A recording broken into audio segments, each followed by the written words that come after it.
Nah, selanjutnya apa sih yang bikin proposal skripsi itu auto ditolak gitu ya?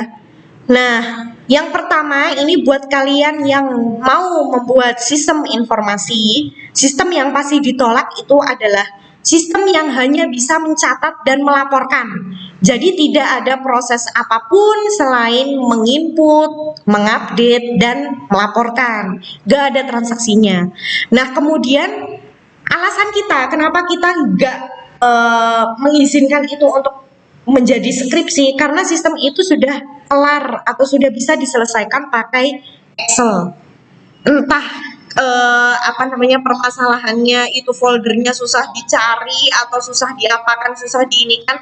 Tapi untuk skripsi mohon maaf itu memang tidak bisa karena itu proyeknya terlalu sederhana dan dia standarnya itu untuk tugas kuliah atau buat ujian akhir semester ya, bukan layak untuk diselesaikan dengan skripsi gitu.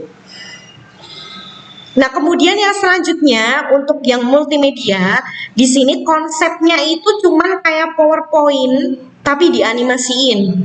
Kalian tahu PowerPoint seperti ini yang saya gunakan untuk presentasi, di mana dia banyak teksnya, gambarnya cuma sedikit, itu pun gambarnya tidak bergerak, atau misalkan ada animasi, video-video animasi, tapi ternyata video animasinya nyomot dari YouTube, gitu. Nah, itu tentu tidak kita izinkan untuk jadi skripsi, gitu ya. Kalian nggak perlu membangun itu pakai Adobe Flash atau Unity atau yang lain ya, karena itu diselesaikan dengan PowerPoint 2019 saja sudah kelar masalahnya gitu ya. Nah, kemudian yang selanjutnya adalah SPK. SPK ini kriterianya itu cuma 4 atau kurang malahan dari itu. Dan subkriterianya itu nggak ada.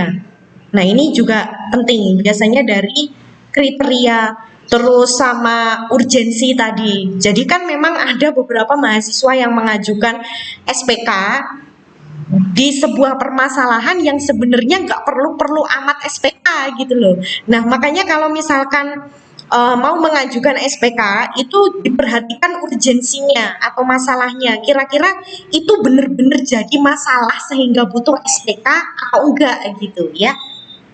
Nah, terus yang kemudian adalah sistem pakar. Nah, sistem ini nggak ada metode perhitungan akurasinya, diagnosanya nggak jelas, dan jumlahnya sedikit. Nah, itu.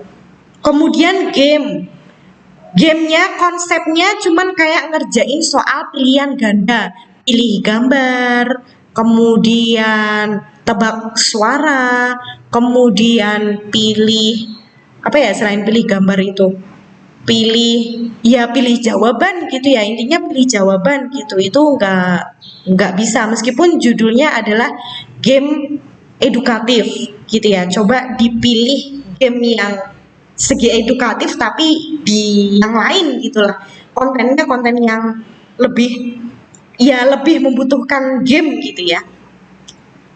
Nah, kemudian yang selanjutnya itu adalah tulisan.